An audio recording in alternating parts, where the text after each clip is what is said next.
Uma Thomas എംഎൽഎയുടെ ആരോഗ്യസ്ഥിതിയിൽ ആശാവഹമായ പുരോഗതി ഉണ്ടെന്ന് ആശുപത്രി അറിയിക്കുന്നുണ്ട്.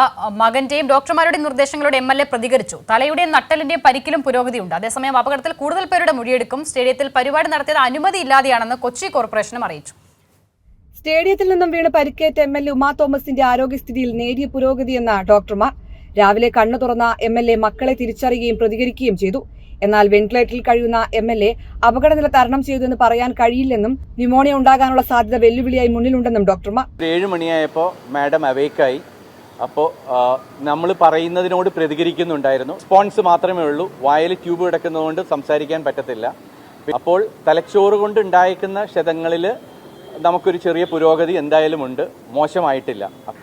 ആൻഡ് ഇനി നമ്മളുടെ ചാലഞ്ച് എന്താണെന്ന് വെച്ചാൽ പേഷ്യൻറ്റിന് ഇൻഫെക്ഷൻ. ഇനിയിപ്പോൾ നല്ലൊരു ചതവ്, 3 റിബ്സ് ഇവിടെയും ഇവിടുത്തെ ഒരു റിബും പൊട്ടിയത് കൊണ്ട് ഉണ്ടാവുന്ന ലങ്സിൽ ഉണ്ടാവുന്ന ചതവും, ആൻഡ് ആസ്പിറേഷൻ, ബ്ലഡ് നല്ലോണം ക്ലോട്ട് ചെയ്തിട്ട് ആസ്പിറേറ്റ് ചെയ്തിട്ടുണ്ട്. ആ അർദ്ധാബോധാവസ്ഥയിൽ ഉണ്ടായിരിക്കുന്ന ആസ്പിറേഷൻ എന്ന് പറഞ്ഞാൽ വിഴുങ്ങൽ, കുറേ ബ്ലഡ് ലങ്സിൽ പോയിട്ടുണ്ട്.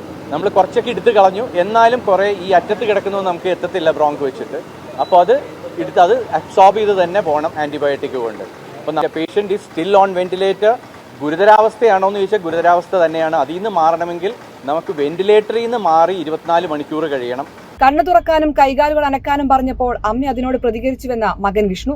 പറഞ്ഞ റെസ്പോണ്ട് ചെയ്യണുണ്ട്. സ്ലോലി ആണെങ്കിലും കണ്ണ് തുറക്കാൻ പറഞ്ഞപ്പം കണ്ണ് തുറന്നു. പിന്നെ പതുക്കെ ഒരു കൈ പൊക്കാൻ പറഞ്ഞപ്പോൾ കൈ പൊക്കി. അപ്പം ഞാൻ മറ്റേ കൈയും കൂടെ പൊക്കാൻ പറഞ്ഞു. അപ്പം 2 കൈ മാറി മാറി പൊക്കി. കാലൊന്ന് പൊക്കാൻ പറഞ്ഞു, കാല് പൊക്കി. പിന്നെ മറ്റേ കാല് പൊക്കാൻ പറഞ്ഞു. അങ്ങനെ പിന്നെ കൈ പിടിക്കാൻ പറഞ്ഞു. കൈ പിടിച്ചപ്പോൾ ഒന്ന് ഷെയ്ക്ക് ഹാൻഡ് ചെയ്യാൻ പറഞ്ഞു. എന്നിട്ട് ഞാൻ മുറുക്ക പിടിക്കാൻ പറഞ്ഞു. അപ്പോൾ അമ്മ കുറച്ച് മുറുക്ക ട്രൈ ചെയ്തു. അതേസമയം കലൂർ സ്റ്റേഡിയത്തിൽ വൻ സുരക്ഷാ വീഴ്ചയുണ്ടായെന്ന സംയുക്ത പരിശോധന റിപ്പോർട്ട്. സ്റ്റേജ് നിർമ്മിച്ചത് അപകടകരമായെന്നും അധികമായി നിർമ്മിച്ച ഭാഗത്തിന് വേണ്ട ഉറപ്പുണ്ടായിരുന്നില്ലെന്നും പോലീസും ഫയർഫോഴ്സും പൊതുമരാമത്ത് വിഭാഗങ്ങളും തയ്യാറാക്കിയ റിപ്പോർട്ടിൽ പറയുന്നു.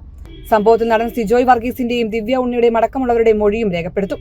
കൈരളി ന്യൂസ്, കൊച്ചി.